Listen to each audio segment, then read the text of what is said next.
Entonces, todo esto se va a provocar cuando la intensidad del ejercicio sea alta, y las causas de esta sintomatología gastrointestinal en deportistas es muy variada, ¿sí?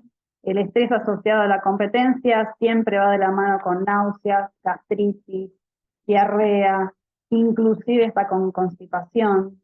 Tengo que tener cuidado de que no esté deshidratado, porque también puede influenciar sobre las complicaciones gastrointestinales. La ingesta previa a la competencia de alimentos ricos en fibra me puede complicar el tránsito, ¿sí? Nunca alimentos con fibra previa a la competencia, porque si ya el estrés y la exigencia acelera el tránsito en la parte final del aparato digestivo, que es el intestino grueso, imagínense si yo encima le di una tonelada de verduras de hoja, que más estimula las ganas de ir al baño.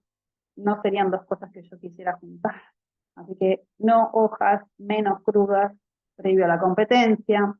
La ingesta previa de alimentos ricos en grasas o proteínas también disminuye mucho el tránsito, sobre todo el gástrico, y pueden llegar a seguir teniendo la sensación de saciedad y de plenitud, y que el estómago les pesa un montón, ¿sí? Así que lo más livianito posible, sin fibra. Si bebieron algo muy hiperosmolar, es decir, que tiene mucha concentración de nutrientes durante la práctica deportiva o durante la competencia, ¿sí? No voy a estar tomando Coca-Cola o un licuado, una chocolatada para hidratarme. Eso sería en algunos casos extremos, donde necesite muchas calorías, y donde todo es como el reino del revés. En los ultra trails es el reino del revés, pero bueno, también es una competencia muy extraña y muy fuera de lo habitual. Eh, Tengo que tener mucho cuidado con la intolerancia a la lactosa, ¿sí? Tengo que estar muy seguro antes de darle algo con leche a mi deportista, aunque sea un café con leche, le puede alterar el tránsito intestinal. Eh, el consumo de bebidas con mucha fructosa puede, antes o durante la práctica deportiva, puede tener consecuencias con respecto a la motilidad intestinal y generarles diarrea. Por ende, debería asegurarme que el producto no tuviera exclusivamente fructosa, sino que esté mezclado al menos con algo de glucosa, ¿sí? Es decir, no es lo mismo consumir naranja, que va a tener glucosa y fructosa, que si yo disolviera fructosa solamente en agua. Eh, Consumo de bebidas con gas previo a la práctica o durante la práctica deportiva también va a generar esa sensación de plenitud por el retraso en el vaciamiento gástrico. La fatiga y el sobreentrenamiento también traen consecuencias gastrointestinales. Sobredosis de suplementos de vitaminas y minerales, el exceso, por ejemplo, de vitamina C también genera diarrea, así que muchos factores tengo que tener en cuenta a la hora de ver qué le voy a dar, atrás de qué voy a tener que estar, sobre todo previo a la competencia, ¿sí? Algún suplemento dietario o alguna cosa de esas que, total, así tengo más energía. Si no la probaron antes, que no la consuman previa a la competencia. Y la fiebre también puede provocar todos los problemas gastrointestinales, como si estuviera estresado, ¿sí? No, la fiebre no deja de ser una manifestación de estrés corporal, ¿sí? Por ahí no estrés psicológico, pero sí fatiga y sobreentrenamiento de nuestro deportista. Muy bien, y ahora sí, metiéndonos de lleno con la digestión, la absorción y el metabolismo de los hidratos de carbono durante el reposo y durante el ejercicio, vamos a ver qué es lo que pasa con los hidratos, ¿sí? Hasta ahora dijimos de todos los nutrientes, ahora vamos a ver específicamente a los hidratos de carbono. Y la digestión, como ya lo dijimos hoy cuando hablamos de la boca, y la amilasa salival, esta enzima que se segrega por las glándulas salivales de la boca, así que la digestión de los hidratos específicamente va a empezar en la boca, ¿sí? En el esófago se sigue digiriendo porque también pasa con saliva, pero no porque el esófago participe, sino porque hasta que llega al estómago y esa amilasa salival se neutraliza por la acidez, eh, se siguen digiriendo hidratos de carbono. En el estómago se inhibe la amilasa salival y por la acción de los jugos gástricos y los movimientos que tiene el estómago, cuando llega el bolo alimenticio con estos hidratos, ya entre el 30 y el 40% de los hidratos de carbono que ingerí ya están digeridos y podrían empezar a absorber, ¿sí? El otro 70-60% de hidratos de carbono son atacados, en este caso, por la amilasa pancreática, que es el páncreas, como su nombre lo dice, y empieza a participar esta amilasa pancreática, como el duodeno neutraliza la acidez con el bicarbonato que segrega el páncreas, puede empezar a actuar nuevamente la amilasa, en este caso pancreática, sobre los hidratos de carbono que quedaron sin digerir. Y es en el ilion donde ya la mayoría de los hidratos de carbono ya son moléculas muy pequeñas, formadas por, como mucho, 2 moléculas de hidrato de carbono, ¿sí? Que se llaman disacáridos. Sacáridos se refiere a los carbohidratos y di es por 2, ¿sí? Cuando entran en contacto con esas microvellosidades del ribete en cepillo, son digeridos o hidrolizados, en este caso a monosacáridos, por parte de la lactasa, la sacarasa y la maltasa, que son las enzimas que segrega el intestino, que terminan de digerir la lactosa, la sacarosa y la maltosa, ¿sí? Entonces, cuando estos disacáridos, o sea, 2 moléculas de hidratos de carbono, se terminan de digerir y separar a monosacáridos, son así como pueden llegar a ser absorbidos por el intestino, ¿sí? Muy bien. Entonces, ¿cómo se produce la absorción de estos hidratos de carbono? Esperen que los monosacáridos, que van a ser glucosa, fructosa y galactosa, en eso se van a terminar transformando la lactosa, la sacarosa y la maltosa, se van a terminar degradando a moléculas de glucosa, de fructosa o de galactosa, se van a absorber tanto en yeyuno como en duodeno, y la glucosa no es permeable a la doble capa lipídica que tienen las células intestinales, por lo cual necesita un transportador, necesita como un changuito que lo lleve de un lado de la góndola a la caja, ¿sí? Básicamente, estos transportadores de lo que se encargan es que del intestino, o sea, de la parte de afuera del cuerpo todavía, del lumen intestinal, lleguen hasta la célula intestinal, se metan en la célula intestinal y de ahí se transporten a la sangre o a la linfa según como corresponde, ¿sí? En este caso, como estamos hablando específicamente de los hidratos de carbono, van a ir a sangre. A la linfa van a ir sustancias por ahí, micronutrientes como vitaminas y minerales, pero no macronutrientes, ¿sí? El sistema linfático no se encarga de llevar macronutrientes. Entonces, esta glucosa, como se choca con los lípidos de la membrana de la célula intestinal y no puede pasar, necesita de alguien que lo suba arriba del carrito y lo traslade a través de la célula, ¿sí? Hay 2 maneras de que la glucosa entre, ¿sí? O 2 transportadores en las celulares. La glucosa, en este caso, los hidratos. Entonces, una proteína transportadora dependiente de sodio, que se llama SGLT1, ¿sí? Que serían, las siglas sería transportador de glucosa sodio dependiente, que va a requerir energía, ¿sí? Ahora vamos a ver bien, les puse un buen dibujito para que se entienda todo esto que estoy tratando de decir, y tanto la glucosa como la galactosa van a compartir este transportador, Así que la entrada a la célula intestinal de la glucosa a la galactosa se va a ir alternando según cuál esté en mayor concentración a la hora de tener que entrar, ¿sí? Si hay más galactosa va a entrar galactosa, si hay más glucosa se va a priorizar la glucosa, ¿sí? Así que este transportador se comparte y se compite por él. Y también hay otra proteína adentro de la célula intestinal, que es la GLUT5, que es sodio independiente. Por ende, no necesita de energía, por lo cual se llama difusión facilitada.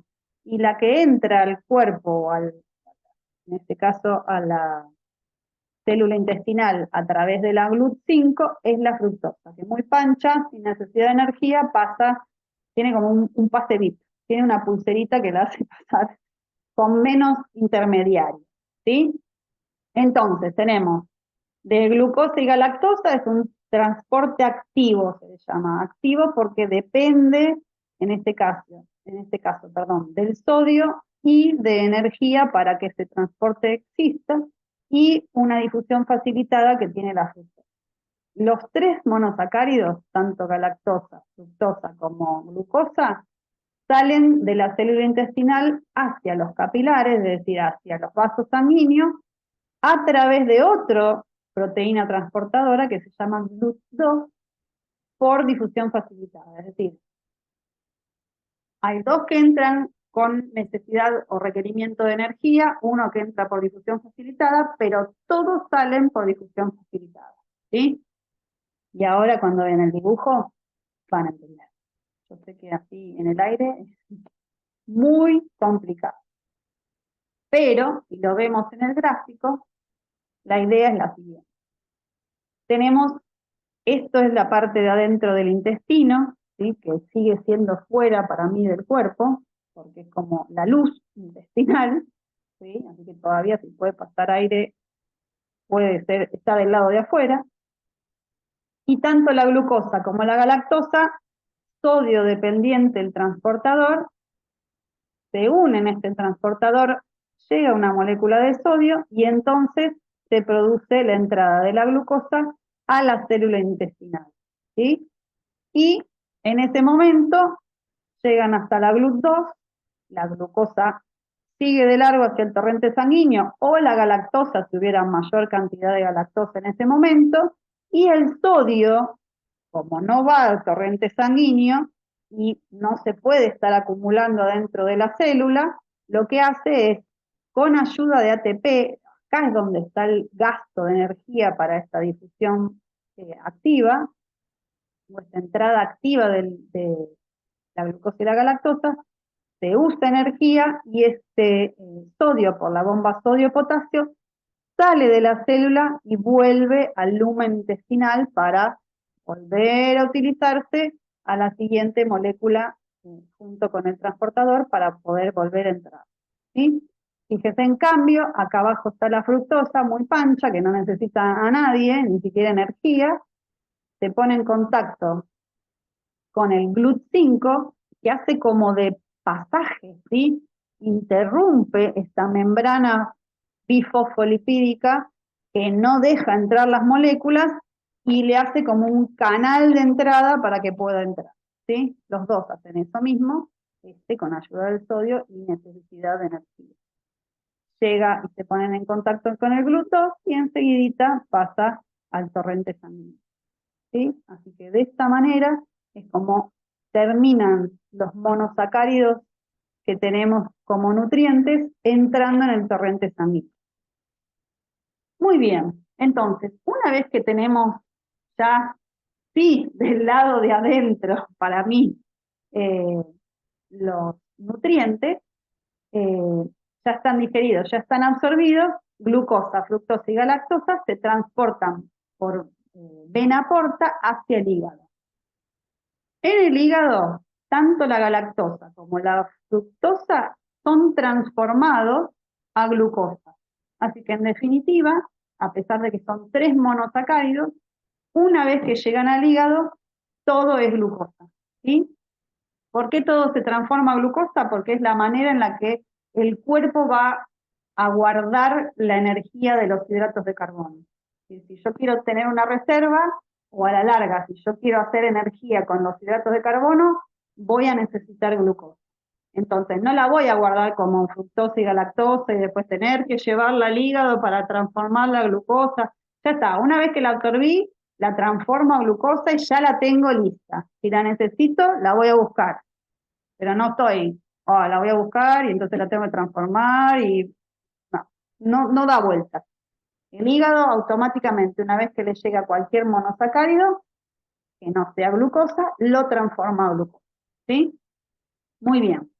2/3 de toda esa glucosa entran a la célula hepática, que se llama hepatocito, y se fosforila. Y de esa manera forma glucosa 6-fosfato, ¿sí?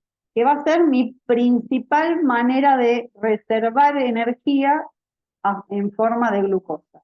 Y que la voy a tener siempre ahí a mano para casos especiales en donde necesite aumentar la glucemia en sangre, por ejemplo. ¿Sí? Esta fosforilación se llama glucosa 6-fosfato, el compuesto en el que se transforma, porque se fosforila, es decir, se le agrega una molécula de fósforo al carbono 6. Por eso es glucosa 6-fosfato, que es en qué carbono se une el fósforo a la glucosa. Y todo eso se lleva a cabo en el hepatocito gracias a la glucoquinasa, que es la enzima encargada de fosforilar a la glucosa. ¿Sí? Muy bien. Y el tercio que queda de esa glucosa ahí dando vueltas, sale del hígado, no se mete en el hepatocito, sale del hígado y va a torrente sanguíneo a mantener la glucemia estable. ¿Sí? Muy bien. Entonces, una vez que tenemos la glucosa dentro, hay vías metabólicas de esa glucosa 6-fosfato. Entonces, ¿qué es lo que podemos hacer con esa glucosa 6-fosfato?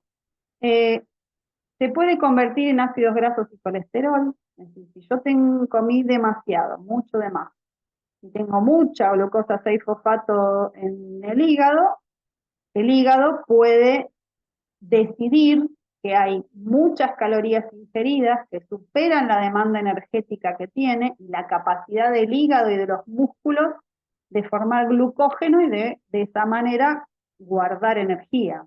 Vamos a ver ahora que hay una pequeña cantidad que el músculo guarda y una más pequeña cantidad que el hígado puede guardar, ¿sí? Así que si yo ingerí muchas calorías y se excedí mi capacidad de guardado y el cuerpo ya se tomó todo el trabajo de digerir, absorber y metabolizar todo esto, no va a decir, como me sobra lo dejo de lado, ¿sí? No, ya que lo tiene del lado de adentro lo va a usar. ¿Y en qué lo va a convertir? En ácidos grasos y colesterol. Así que yo pude haber tomado una bomba de azúcar sin una gota de grasa y terminar transformando mi azúcar en grasa. ¿Sí? Cuando digo azúcar me refiero a hidratos de carbono. Entonces, mi licuado de banana con azúcar puede terminar siendo ácidos grasos y colesterol. ¿Sí? Así que tengo que tener muy en cuenta el tamaño de la porción de mucho hidrato cuando lo voy a comer, porque va a terminar acá, formando filas para el colesterol y el ácido graso.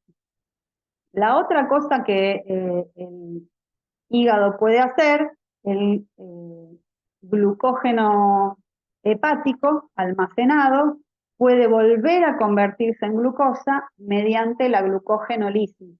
Es decir, me llegó parte de hidrato de carbono, yo lo transformé en glucógeno y ahora el cuerpo necesita glucosa. Entonces, como el cuerpo no puede usar el glucógeno, el único que lo puede usar es el hígado o el músculo, el hígado tiene la capacidad de hacer glucógeno génesis, ¿sí? Entonces, mediante la glucogenólisis, mantiene los niveles sanguíneos en momentos de mayor necesidad. Hace glucogenogénesis para guardarlo y cuando hace falta, hace glucogenólisis, que es romper ese glucógeno y volver a volcar al torrente sanguíneo glucosa, en este caso, para mantener la glucemia. La glucemia es la cantidad de glucosa en sangre, que tiene un valor normal entre 70 y 110. Y el hígado lo va censando y va diciendo, se está yendo a hipoglucemia, bueno, va a buscar reserva de glucógeno, lo parte, lo vuelve a glucosa y aumenta en sangre de esa manera la glucemia, ¿sí? Y la otra cosa que puede hacer es la glucogenólisis, que es esto mismo que estuvimos viendo. Vamos a ver una por una para entender bien a qué nos referimos, ¿sí? A veces es medio como un trabalengua. Entonces, yo puedo hacer glucogénesis o glucógenogénesis, ¿sí? Yo puedo formar glucosa o formar glucógeno a partir de distintos mecanismos. Siempre que a alguna palabra le agreguemos génesis, vamos a estar hablando de origen o principio de algo, como en la Biblia, ¿sí? El origen de todo, bueno, el origen de la glucosa va a ser la glucogénesis o la glucógenogénesis, ¿sí? Va a estar sobre todo la glucógenogénesis cuando haya glucosa disponible y necesite yo almacenarla, porque no necesite que esté circulando tanto en sangre, voy a tener un proceso anabólico que va, como todo proceso anabólico en el cuerpo, a requerir energía, que va a formar este glucógeno, va a dar origen a este glucógeno. Los órganos que lo producen van a ser hígado y músculo, y tiene dos características importantes. Hormonalmente hablando, en este momento en donde haya mucha glucosa disponible y yo precise almacenarla, la insulina va a estar bien alta. La insulina justamente es una hormona anabólica, y voy a tener el glucagón y las hormonas del estrés, que son la adrenalina y la noradrenalina, muy bajas, ¿sí? Es decir, que al estar alta la insulina y bajas las hormonas del estrés, la vía que se va a favorecer es, con toda la glucosa que tengo disponible, generar glucogenogénesis, ¿sí? De cualquiera de las dos maneras la pueden encontrar, como glucogénesis o glucogenogénesis. La más correcta para mi gusto sería glucogenogénesis, ¿sí? Por otro lado, y en contraposición a lo que acabamos de ver de la glucogenogénesis, tenemos la glucogenolisis. En este caso, lisis, siempre que ustedes vean lisis en una palabra agregada en medicina, va a ser descomposición de alguna sustancia o rotura de sus enlaces químicos, ¿sí? Así que glucogenolisis va a ser la descomposición o ruptura de las uniones o los enlaces químicos del glucógeno. Entonces, a diferencia del proceso anterior, que había mucha glucosa dando vuelta y yo tenía que hacer algo para poder almacenarla, acá tengo glucosa insuficiente, entonces voy a ir a meter mano a mis depósitos, que en este caso van a ser el glucógeno. Voy a degradar el glucógeno, que es un proceso catabólico que no va a requerir energía. Siempre los procesos catabólicos o de lisis no van a requerir energía. ¿Por qué? Porque si yo estoy con poca energía, porque tengo baja la glucosa, y necesito hacer de un proceso para obtener energía un gasto de energía, estaría como yendo en contra de lo que tengo que hacer. Si ya me estoy quedando sin combustible y necesito combustible para generar combustible, es como raro, ¿sí? Entonces, todos los procesos catabólicos no van a requerir energía. En este caso está aumentado el glucagón y las hormonas del estrés, y la insulina está en su casa mirando Netflix, ¿sí? O sea, como no hay mucha glucosa dando vueltas, la insulina está súper tranca en el páncreas.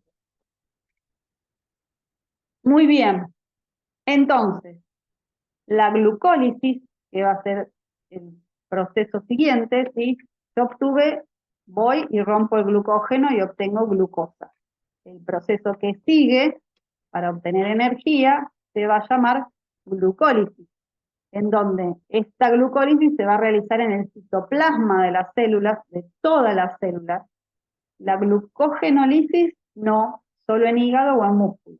Pero la glucólisis o la ruptura de la glucosa se va a poder realizar en cualquier célula y es el proceso por el cual la célula va a obtener energía, ¿sí? Entonces, se va a realizar en el citoplasma de la célula y vamos a romper esa molécula de glucosa. Es un proceso catabólico y lo que logra al final, es una molécula de glucosa con sus 6 carbonos, es terminar formando 2 moléculas de piruvato o de ácido pirúvico, que son lo mismo, que van a terminar en el ciclo de Krebs y así fomentar mi producción de energía a través del ciclo de Krebs. Y va a tener 2 fases, ¿sí? La fase preparatoria, que va a ser la de la ruptura de la molécula de glucosa, ¿sí? Que encima me va a generar que de una molécula de ADP pase a una molécula de ATP. En esta ruptura de la glucosa se fosforila una molécula de ATP, ¿sí? Entonces, de pasar de una molécula de 6 carbonos va a pasar a 2 de 3. Y la segunda fase, que es la oxidación y la redistribución de los elementos moleculares para la formación de intermediarios de alta energía y formar ATP, ¿sí? Cuando esto se rompe, a través del NAD y del ADP, se forma una molécula de ATP y de esta manera la célula va a poder obtener energía y estos 2 metabolitos de la ruptura de la glucosa van a ir al ciclo de Krebs a generar más energía, ¿sí? Muy bien. Y hay una manera más todavía de generar glucosa que se llama gluconeogénesis. La palabra va toda entera, ¿sí? Es ideal para jugar al ahorcado, así que apréndansela, nadie la adivina. Eso sí, van a tener que estar 3 horas viendo si pusieron todas las letras, porque es larguísima, pero la realidad es que hay una manera más de formar glucosa en el cuerpo, para que vean que tenemos plan A, plan B y plan C de cómo formar glucosa. Es una manera de obtener glucosa a través de fuentes que no sean los hidratos de carbono. Por eso es gluconeogénesis, es una génesis de glucosa a través de productos. Neo es nuevo, pero en este caso significa que no venía de origen a través del origen de un hidrato de carbono, es decir, que viene de un producto que no era hidrato de carbono, ¿sí? Entonces, la gluconeogénesis va a venir o se va a formar glucosa a través de metabolitos que son aminoácidos, ácido láctico o glicerol. Así que hay 2 de origen, uno de aminoácidos, otro específicamente de la grasa, y el ácido láctico que va a ser como un desecho del metabolismo de la glucosa, ¿sí? Entonces, va a suceder cuando el aporte de hidratos de carbono a través de la comida no sea suficiente y cuando lo vamos a producir más que nada en hígado y en riñón, ¿sí? Entonces, es la capacidad del hígado y del riñón de generar glucosa y mantener la glucemia en sus estados o en sus valores normales, a pesar de no tener tanta glucosa disponible, a través de los aminoácidos, del ácido láctico y del glicerol, ¿sí? Y por hoy vamos a dejar acá para no arrancar con el otro tema porque nos estamos quedando sin tiempo. Y lo que quiero es que relean esta clase, la escuchen, es larga, mucha teoría, así que vayan anotando las dudas y pregúntenmela por mail, ¿sí? Recuerden que en la carátula está el mail para que me puedan mandar las preguntas.